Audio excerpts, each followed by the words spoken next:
A gente aprende cedo a diferenciar urgência de desespero. Mas o que ninguém ensina é que, às vezes, o desespero se disfarça direitinho de urgência. E a gente atende. Esse chamado foi no fim da tarde, num plantão de terça-feira. Um daqueles dias com sol no rosto e uma umidade esquisita grudando na pele, como se o calor tivesse errado a mão.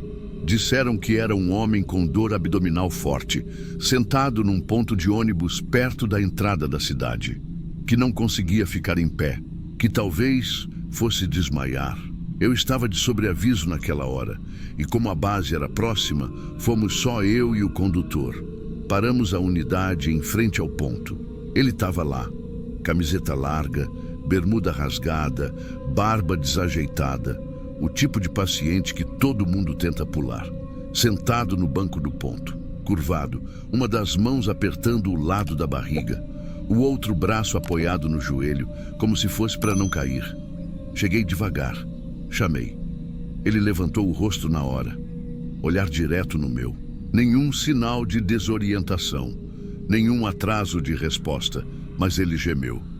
Tá doendo demais aqui, doutora. Ele levou a mão à barriga, mas era um gesto estranho, como quem já ensaiou aquilo. Quando a gente pergunta localização da dor, intensidade, irradiação, quem tá mesmo em crise responde meio atropelando, ansioso, bagunçado. Ele não. Ele falava pausado demais, como quem decorou o papel. Disse que era uma dor que ia e voltava, que estava fraco, suando, enjoado, mas não tinha suor nenhum. Pele seca, respiração tranquila, frequência normal, pupila normal. Fiz a avaliação rápida ali mesmo, do lado da ambulância. A barriga dele estava solta, nenhum ponto de defesa. Nada indicava inflamação, infecção, sangramento interno. Mas ele reagia como se eu tivesse enfiando uma faca só de encostar. Fechava os olhos, travava o maxilar, fingia até prender o ar. Eu sabia que ele estava mentindo, mas não consegui ignorar o fato de que ele queria muito que eu acreditasse. Pedi para o condutor preparar a maca. Ele perguntou no olho se era para valer. Confirmei com a cabeça. Eu queria entender. Alguma coisa ali estava gritando, mesmo sem gritar. Durante o trajeto até a UPA, o silêncio dentro da unidade foi esquisito. Ele parou de fingir dor, parou de se contorcer, só olhava para frente, meio sorrindo, meio... Eu não sei explicar. Até que ele virou para mim e perguntou meu nome. Eu respondi o básico. Ele repetiu em voz baixa. Depois soltou. Não quero ir para o hospital, não. Queria só uns 15 minutos da sua atenção, doutora. Aquilo me pegou, não pela frase, mas pelo jeito como ele falou. Calmo, sem cobrança, sem sarcasmo. Como quem já sabe que vai ser recusado, mas tentou mesmo assim. Eu não respondi. Fingi que não ouvi. Continuei anotando os sinais. Mas a caneta tremia. Chegamos na UPA. Levei ele até a sala de triagem. Ele já estava de pé, andando sem apoio, reto, seguro. O enfermeiro olhou para mim com a cara de: por que isso veio para o hospital? Eu só balancei a cabeça. Como é que a gente explica quando a dor não é física? Fiz questão de acompanhá-lo durante o exame mesmo sem obrigação. O médico da UPA olhou, apalpou, pediu os exames de praxe, tudo dentro do normal como eu já esperava. Mas foi ali, quando ele estava sentado na maca esperando o resultado, que eu entendi. Ele riu, não de piada, não debochado. Foi um riso baixinho, de alívio. Aquela risada me deu um desconforto que não dá para escrever, porque não era cinismo, era uma risada de quem conseguiu exatamente o que queria: presença. Fiquei em pé, do lado da maca, encarando ele. Ele não desviava. Então perguntei, quase num sussurro: você já foi atendido por algum CAPS? Ele sorriu com um canto da boca e disse de novo baixinho: doutora, você me viu. Já valeu. Pode ir salvar alguém de verdade agora. Eu queria dizer 1000 coisas, mas nenhuma parecia caber. Nem vai se cuidar, nem isso não se faz, nem isso me pegou de um jeito que você não tem ideia. Voltei para a base sem abrir a boca. Na ficha escrevi: dor abdominal de origem não identificada, sem sinais clínicos compatíveis. Mas dentro de mim ficou outra coisa escrita, algo como urgência social que a medicina não cobre. Naquela noite, eu não dormi. Fiquei voltando no olhar dele, na forma como ele segurou a barriga, tentando imitar uma cólica, na pergunta sobre meu nome, na frase dos 15 minutos. A gente aprende a ignorar, a criar casca, mas tem dia que não dá. Tem dia que a mentira dói mais que a verdade. E esse foi um desses. No dia seguinte, aquele ponto de ônibus ainda estava lá. Só que eu não consegui passar por ele sem diminuir a velocidade. Fiz questão de olhar. O banco ainda tinha o papel de bala que ele deixou cair. Só isso. Nem sinal dele. E aquilo me deu uma coisa esquisita. Como se, mesmo sabendo que ele estava mentindo, eu ainda devesse algo. Na prática, ele ocupou uma maca, usou insumos, mobilizou uma equipe. Mas... e se a urgência dele fosse só existir por mais um turno? A gente está pronto para salvar quem está entre a vida e a tragédia. Mas quem está só, escapando do esquecimento? Aquilo começou a me corroer por dentro, porque ele não queria invadir. Ele não tentou me tocar, não foi agressivo, não pediu nada fora do lugar. Ele só quis que alguém, que não fosse policial, que não fosse segurança, que não fosse enfermeiro de CAPS, olhasse para ele como pessoa por uns minutos. E eu fiz isso. Mas fiz achando que era por protocolo. Uns 3 dias depois, eu fui tomar café na padaria da esquina, que fica perto da base. Tava sozinha. Na fila, vi um cara de boné, meio sujo, com um saco de pão dormido na mão. Era ele. Olhou para mim e de novo sorriu. Não era deboche. Era tipo... valeu. E eu abaixei os olhos. Porque se eu encarasse, eu ia sentir de novo aquele vazio que ele largou dentro da ambulância. Não falei com ele.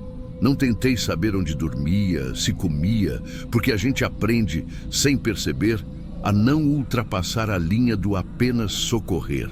Mas o problema é que nem sempre o socorro está onde a gente foi treinado para procurar. Teve uma enfermeira da UPA que brincou, dias depois, que eu tinha caído no teatro de um paciente. Eu ri junto, mas aquilo me bateu diferente. Porque esse foi um teatro. Foi um dos mais tristes que eu já vi. Desde então, eu passei a reparar mais.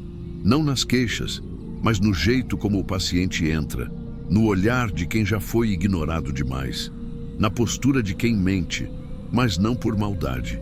E isso me afetou mais do que devia, porque não tem ficha para isso, não tem CID para ausência, não tem protocolo para uma dor que não aparece no exame, mas marca o profissional que atendeu. Ele não queria um laudo, ele queria ver se alguém ainda acreditava que ele existia. Eu fiquei com vontade de perguntar por que ele escolheu justo o SAMU. Mas eu acho que já sei a resposta. Porque a gente encosta, escuta, toca, fala o nome da pessoa. A gente olha no olho. E para quem não tem mais ninguém, isso já vira atendimento. Na ficha ficou sem sinais clínicos. Mas dentro da minha cabeça ficou um sinal de alerta que não apaga mais. Desde então, eu evito passar naquele ponto. Não por medo, mas por vergonha. Vergonha de ter entendido só no final. Vergonha de ter deixado ele sair da UPA sem mais do que uma pergunta. Eu sou médica do SAMU. E nesse dia, eu atendi um paciente que mentiu o sintoma inteiro. Mas foi uma das verdades mais duras que eu já escutei. Tem corpo que grita de dor e tem corpo que mente só para ver se alguém ainda escuta. Naquele dia, ele mentiu e eu escutei, tarde demais.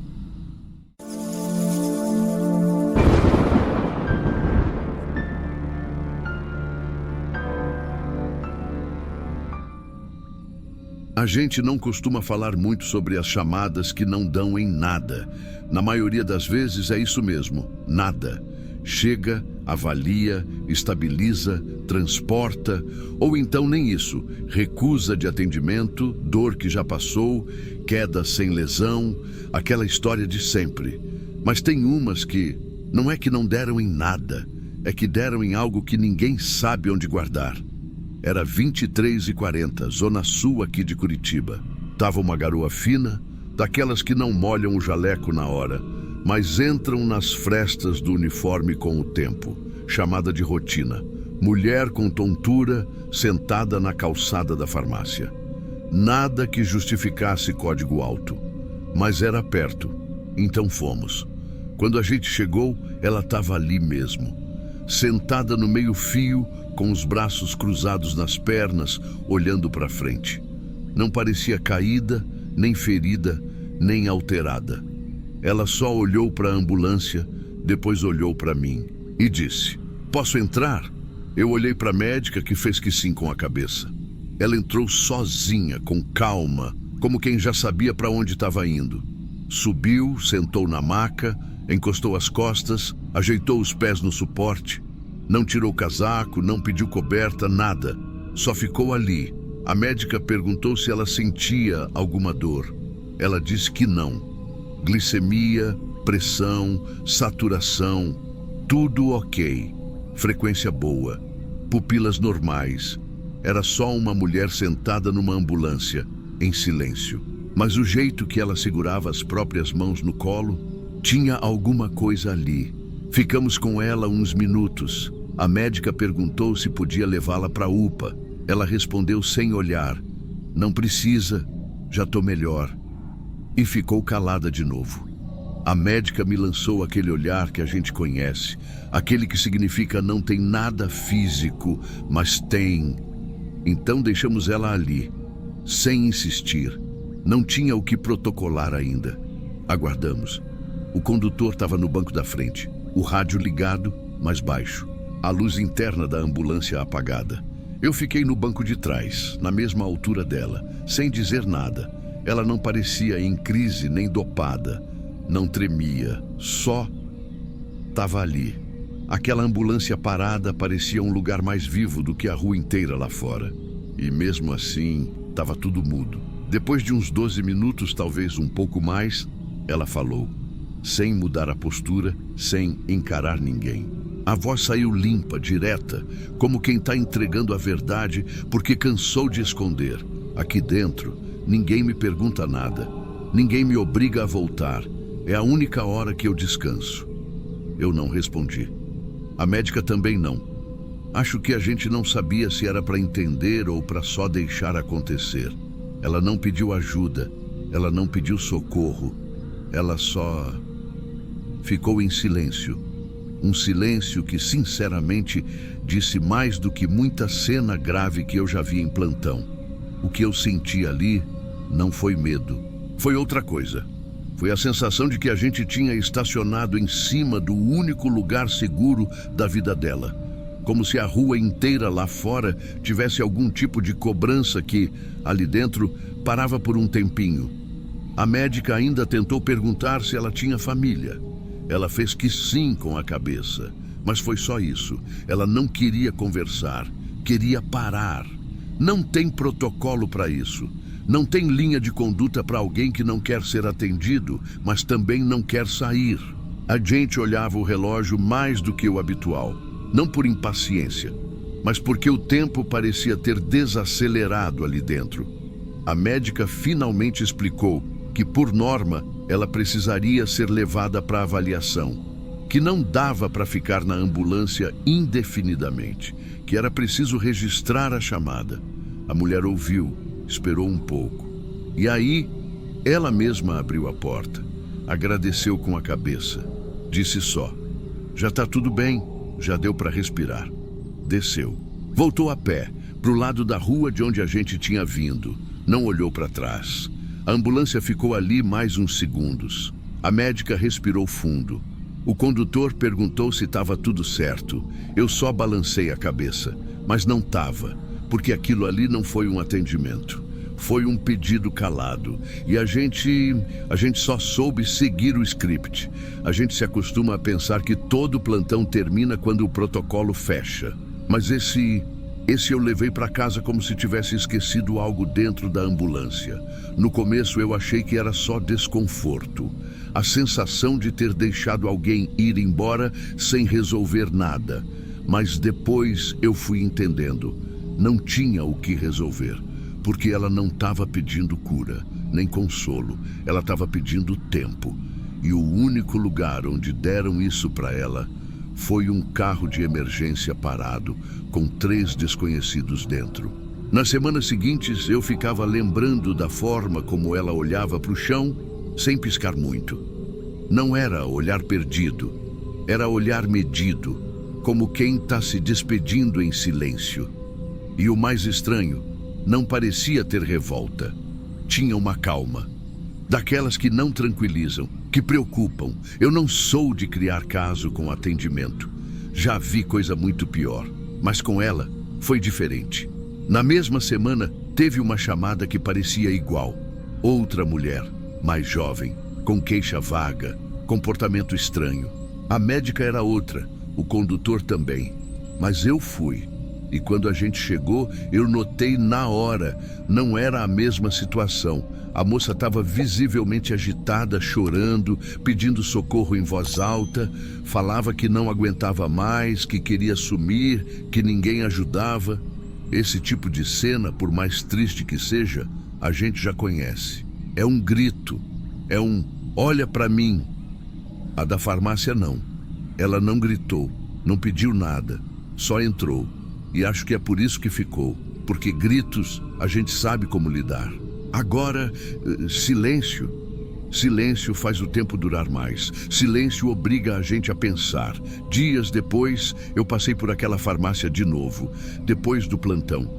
Parei só para comprar um remédio de rotina, mas olhei para o lugar onde a ambulância ficou parada. E aí me veio uma coisa que eu não consegui ignorar. Se para ela aquilo ali era o único espaço seguro, quantas vezes será que ela já fez isso?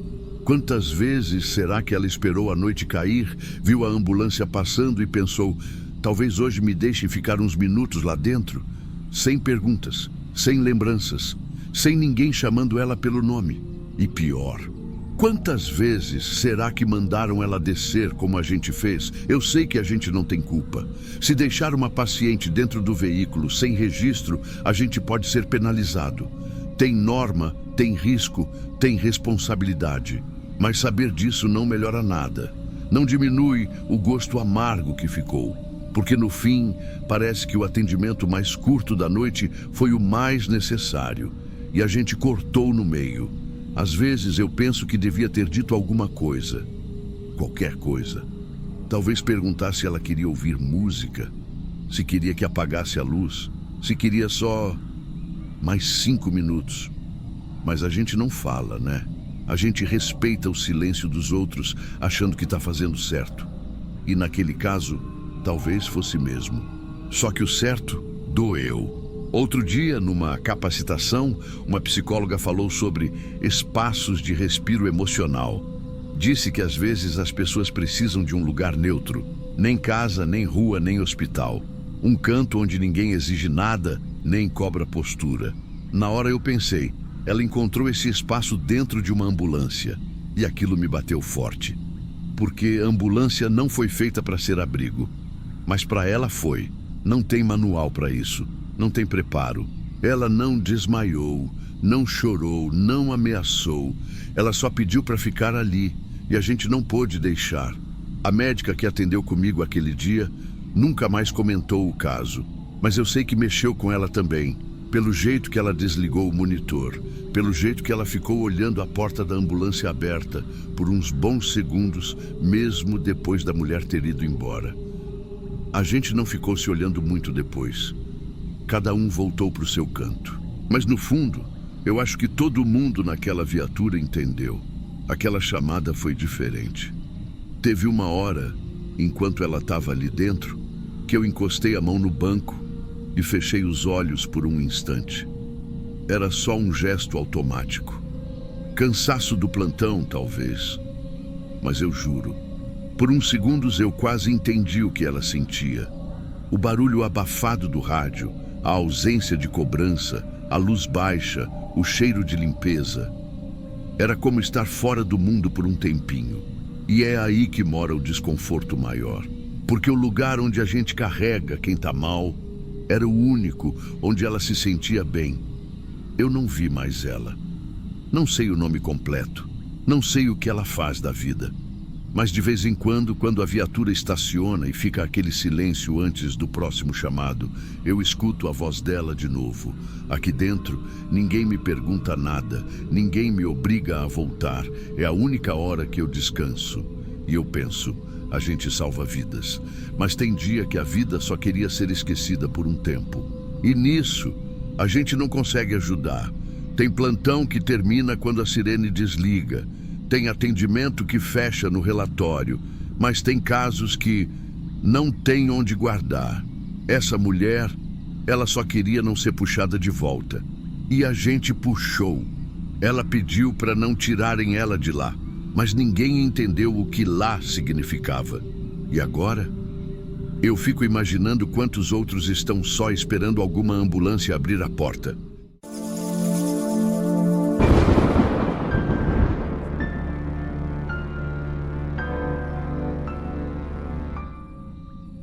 Eu vou te falar, tem atendimento que não gruda por causa do que a gente encontra no chão.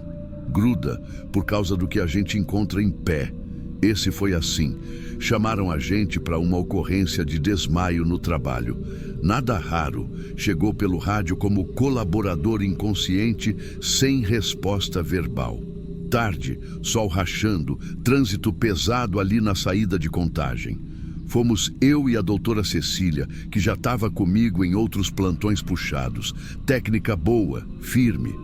Chegamos na empresa, uma transportadora grande, dessas com um galpão que parece supermercado vazio, muita doca, muito uniforme parecido, muito palete plástico para todo lado.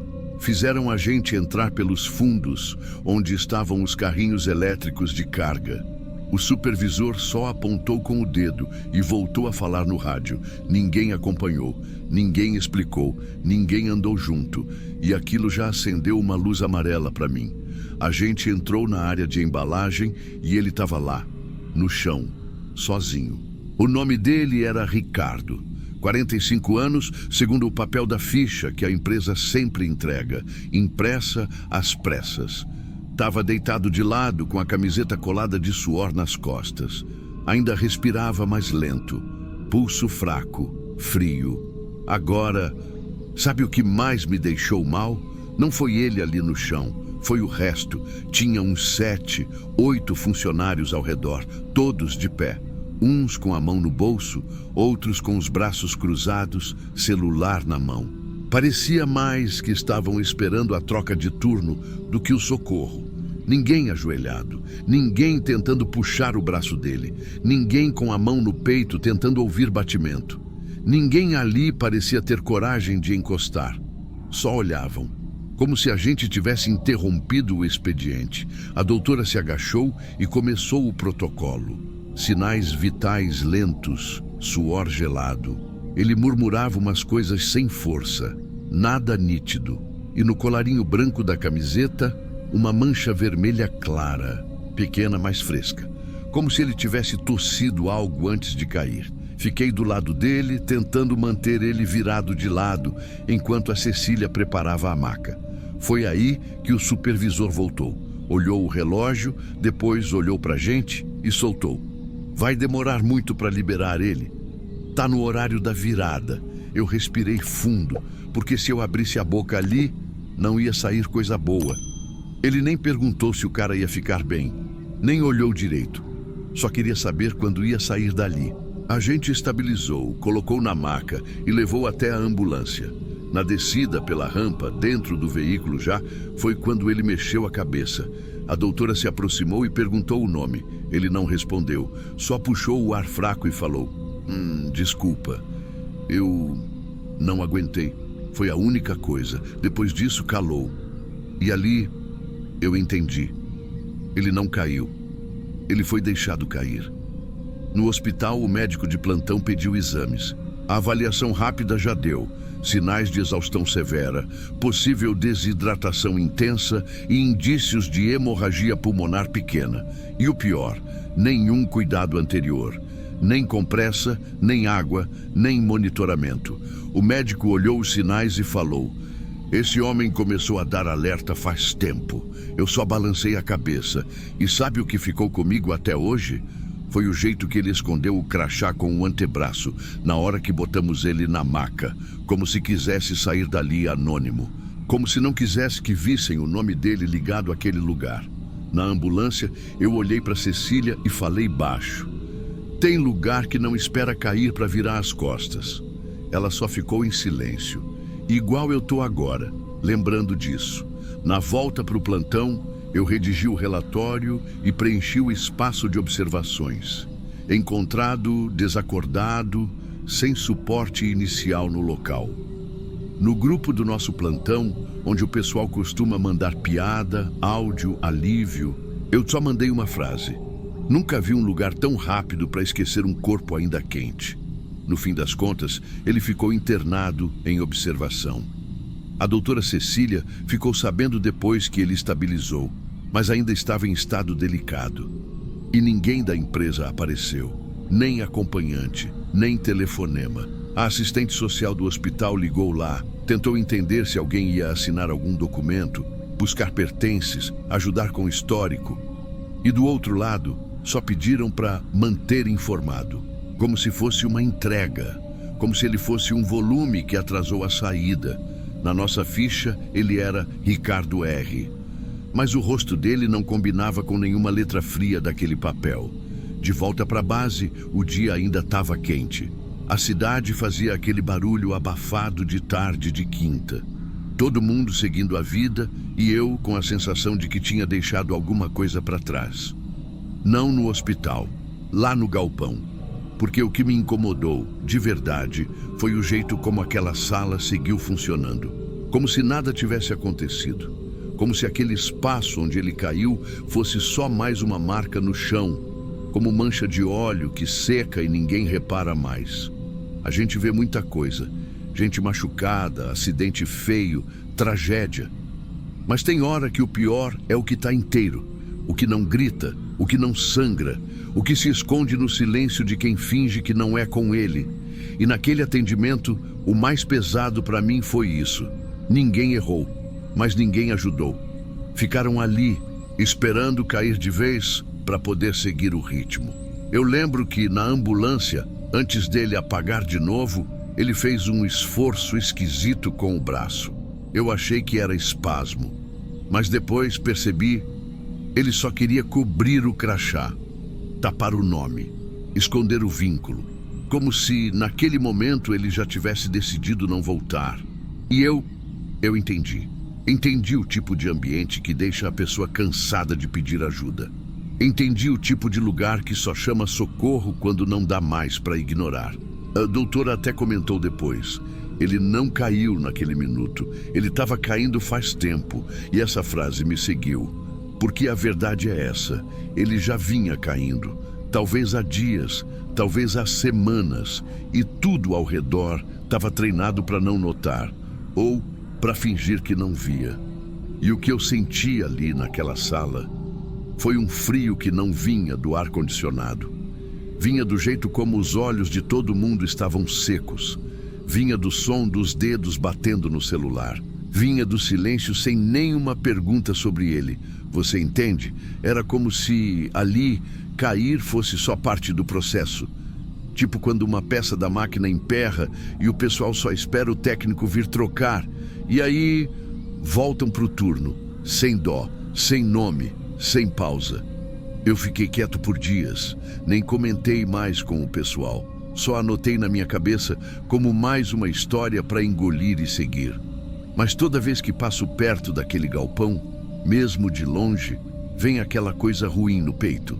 Não é raiva, não é pena. É um tipo de vergonha. Vergonha por fazer parte de um mundo onde a vida, ainda quente, pode ser esquecida antes mesmo de esfriar. A gente costuma falar muito de lugares perigosos, bairros com alto índice disso ou daquilo.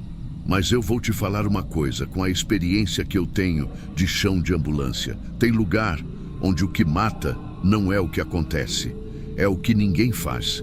E esse foi um deles. Tem lugar onde a pessoa cai e ninguém estica a mão. Esperam o SAMU, esperam sumir, porque levantar não é do interesse de ninguém.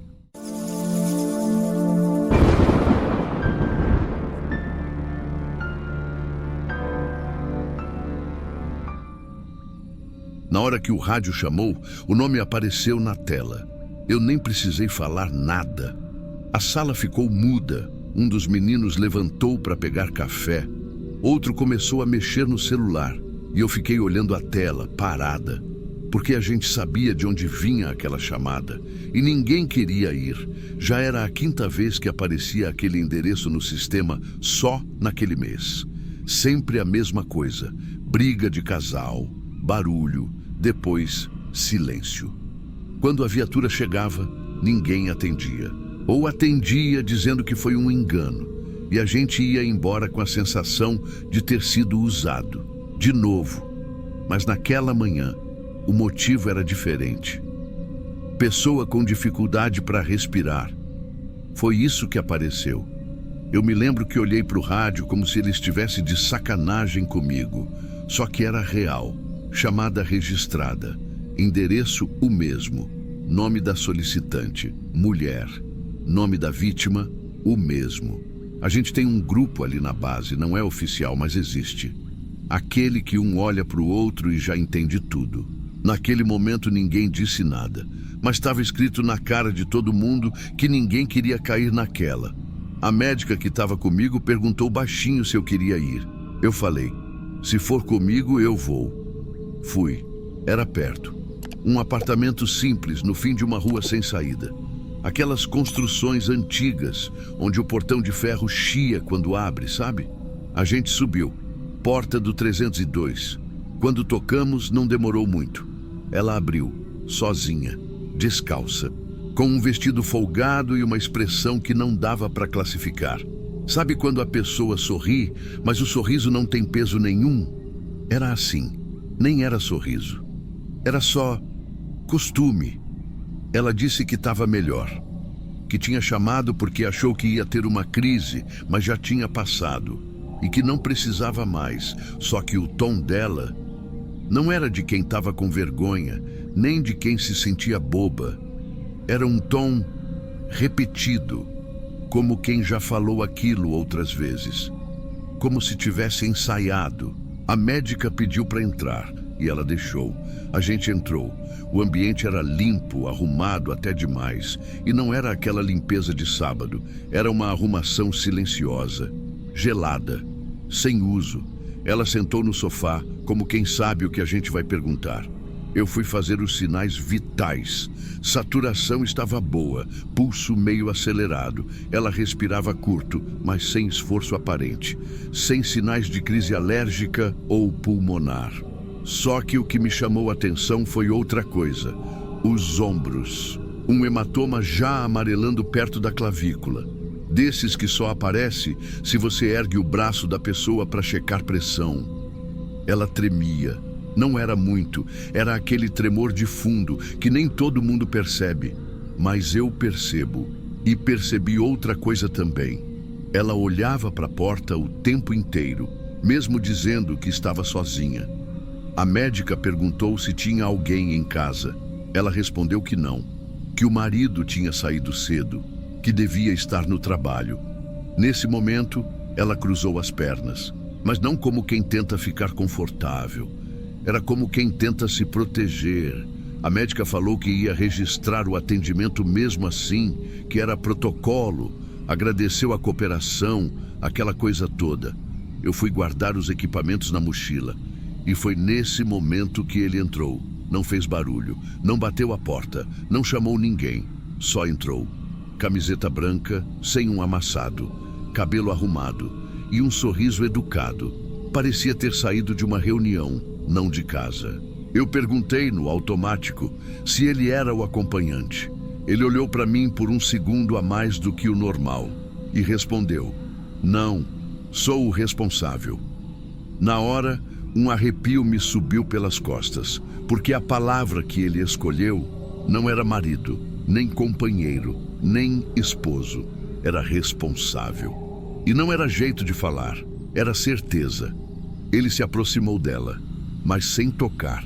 Só ficou em pé, atrás do sofá, com a mão encostando na lateral da cabeça, como se fosse carinho. Ela olhou para frente o tempo todo. A médica terminou de preencher o relatório. Eu finalizei minhas anotações. E mesmo que ali, tecnicamente, não tivesse nenhuma emergência, a sensação era de urgência em sair.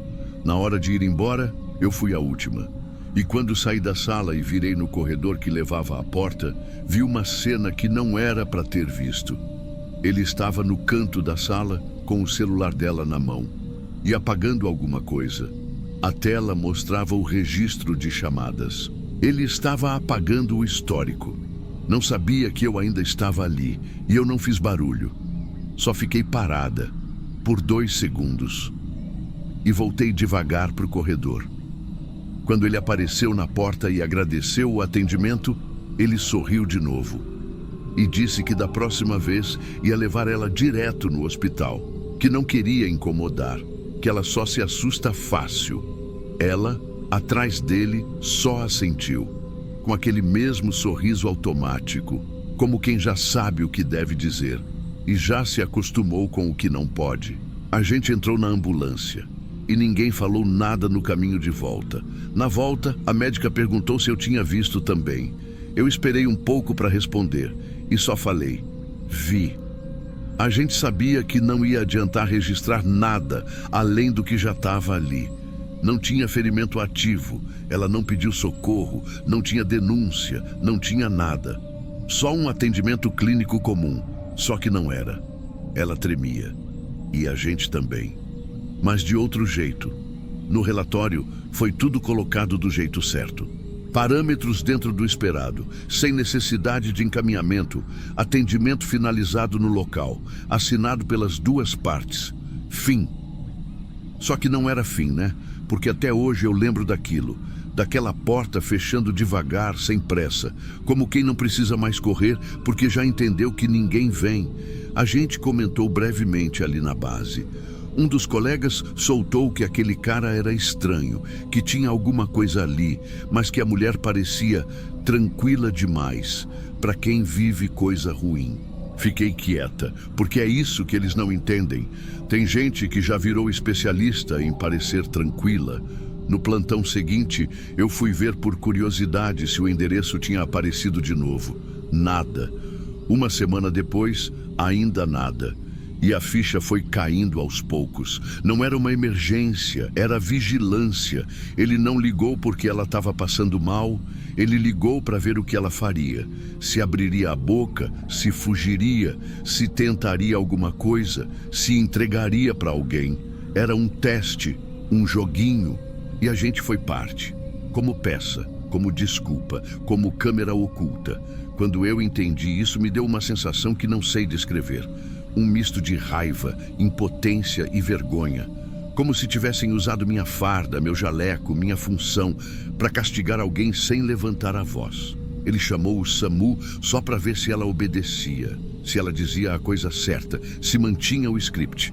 E ela manteve, o tempo todo, com a voz calma, com a cara lavada, com os olhos que não gritavam, mas pediam socorro de outro jeito, no olhar, no silêncio. Na hora de sair da casa, eu quase perguntei se estava tudo bem, mas eu sabia que ela ia dizer que sim. Não porque era, mas porque não podia ser outra resposta. Desde então, toda vez que eu vejo alguém apagar o histórico do celular, eu lembro. Às vezes, no meio de outro atendimento, aquela imagem volta do nada. A mão dele deslizando na tela, apagando o número, com calma, com controle. Porque o que me incomoda até hoje não é o que ele fez, é o quanto ele tinha certeza de que podia fazer, de que ninguém ia questionar, nem ela, nem a gente. Aquela chamada não era um pedido de socorro, era uma isca, uma forma de reforçar a coleira. Mostrar para ela que nem o atendimento médico escapava da supervisão dele. E o pior, funcionou. Nunca mais chamaram. Nem toda ligação para o SAMU é para salvar alguém. Às vezes é para vigiar, para lembrar quem manda. E até hoje eu ainda penso se ela sabia que alguém viu.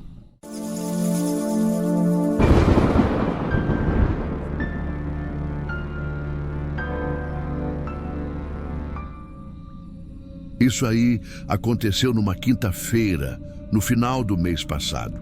Eu lembro porque a gente estava com a viatura reserva, aquela que a marcha arranha e o ar-condicionado só funciona quando quer. E porque foi o último dia que eu deixei o rádio ligado no volume baixo. O chamado chegou pouco depois das 4:30 da tarde. Código vermelho, parada respiratória. Mas o que pegou de cara foi a localização, um beco da Zona Oeste que normalmente só entra viatura do SAMU com escolta. A gente até comentou no trajeto, estranho não ter vindo junto com o apoio da PM. Mas não questiona, né? A central mandou, a gente vai. E a ficha estava bem montada demais. Tipo, até a altura exata da vítima estava ali. Quem coloca a altura do paciente numa emergência comparada? Chegando lá, o lugar estava do mesmo jeito de sempre, apertado, sem visibilidade lateral, casas coladas uma na outra e o beco vazio. Nenhuma alma na rua, nem criança, nem cachorro. Isso aí já fez subir aquela coisa que a gente não fala, a sensação de que tem alguma coisa errada. Mesmo assim, descemos.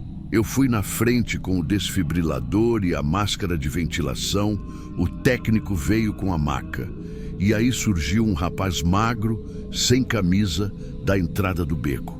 Ele não veio até a gente, só gritou, "Tá aqui, ó, caiu aqui dentro!" Apontei com a cabeça pro técnico, tipo, segue, e fui atrás. Uns 15 metros para dentro, dobrando a viela, tava o sujeito caído. Shorts, sem camisa também. Parecia desacordado, mas não estava. Eu olhei de cima e saquei de primeira. Pele quente, respiração tranquila, saturando normal. Tava fingindo. Ainda falei pro técnico em voz baixa. Não é parada, nem perto. Ele foi checar os sinais e eu me afastei um pouco para acionar a central pelo rádio. Ia marcar como falsa chamada. Só que enquanto eu falava, o rádio pipocou. Uma outra unidade nossa, que tinha saído 5 minutos depois da gente, tinha sido acionada para uma ocorrência na mesma região. Só que na outra ponta da comunidade, 5 quadras dali, roubo em andamento. E o pior, era uma viatura do SAMU. Eu só olhei para o lado. O cara que estava no chão abriu o olho. Se levantou devagar, nem correu. Só levantou, ajeitou o calção e saiu andando pelo beco, sem falar nada, sem olhar para a gente. Foi ali que caiu a ficha. A gente não foi atender ninguém. A gente foi movimentado, posicionado, parte de alguma coisa maior. E a ficha caiu tarde. Eu ainda tentei falar com a central de novo, mas a linha ficou confusa. Chamados cruzando, voz picotada. Um caos. Mais tarde, no fim do plantão, eu fui conversar com o pessoal da base. A outra ocorrência também tinha vindo com detalhes demais. Padrão parecido. Texto igualzinho na descrição do paciente. Mesma DDD. Diferença de 4 minutos entre uma ligação e outra. Era isso. Uma coreografia. A gente foi usado para abrir caminho. E eu fiquei pensando na imagem de cima. Tipo jogo de tabuleiro. Alguém mexeu 2 viaturas para onde queria. Uma para distrair, outra para ser pega. E a gente foi, certinho. Quando a gente voltou para a base, ninguém falou muito. O técnico que estava comigo ficou mexendo na ficha no tablet por um bom tempo, como se não soubesse o que escrever. A ficha acabou sendo preenchida como trote operacional. Só que não era isso. Era outra coisa. Só que não existe botão na plataforma para manobra de distração. Ou a ambulância foi usada como peça de distração num crime maior. Então vai como trote e segue. Na hora que a PM chegou lá na base, que também foi para a ocorrência do roubo, a conversa com eles foi mais seca ainda. Um dos policiais perguntou direto, "O cara fingiu passar mal?" Eu só balancei a cabeça. Ele anotou alguma coisa num caderninho pequeno, daquele que mal dá para apoiar a mão, e disse: "Não tem como provar", mas deu para entender. E foi isso. Nem boletim detalhado, nem investigação. Aquela coisa que acontece que todo mundo sabe que não é por acaso, mas que ninguém vai cavar. E sabe o que é pior? Não foi a primeira vez que vi coisa errada em chamado, mas foi a primeira vez que ficou claro, claríssimo, que a gente era parte daquilo, que a ambulância serviu de capa, que o uniforme não protege, sinaliza. A gente discutiu na base se ia recusar chamado naquele beco dali para frente. A verdade é que não dá para recusar. Se vier com código vermelho, a viatura tem que ir. Só que ninguém mais vai inteiro. Vai olhando para trás, segurando o rádio na mão, tentando achar onde está a segunda peça do tabuleiro, porque sempre tem uma segunda peça. Na semana seguinte, um outro chamado veio com quase o mesmo texto. Só mudava o nome da rua. Veio para o pessoal da madrugada. E ninguém se mexeu de imediato. Chamaram a central, pediram confirmação, pediram reforço da PM, que dessa vez veio. Mas chegou no local e não tinha ninguém. Nada, só uma lixeira derrubada e a fita de uma câmera de segurança virada para a parede. E é isso, a gente começou a criar esse instinto de procurar a câmera antes de ver o paciente. A gente parou de correr, parou de descer da ambulância sem travar o rádio. E ninguém mais entra de costas num beco, nem por reflexo. Eu não conto essa história com raiva, não. É mais um tipo de vergonha, não de ter ido, mas de ter demorado para entender, de ter caído bonito no papel que montaram, de ter olhado para um homem fingindo desmaio e, em vez de sair, ter me abaixado para checar pulso. A verdade é que não é medo que fica depois, é o peso. Peso de saber que naquele dia ninguém queria nossa ajuda. Queriam só a nossa presença, a ambulância ali, o giroflex ligado, a gente ocupando a rua errada. E o resto aconteceu onde não era pra gente estar. Nunca mais atendemos naquele beco, mas nunca mais esquecemos também. Às vezes, o uniforme que você veste não protege. Só sinaliza que você está no lugar errado, na hora certa, para outra pessoa.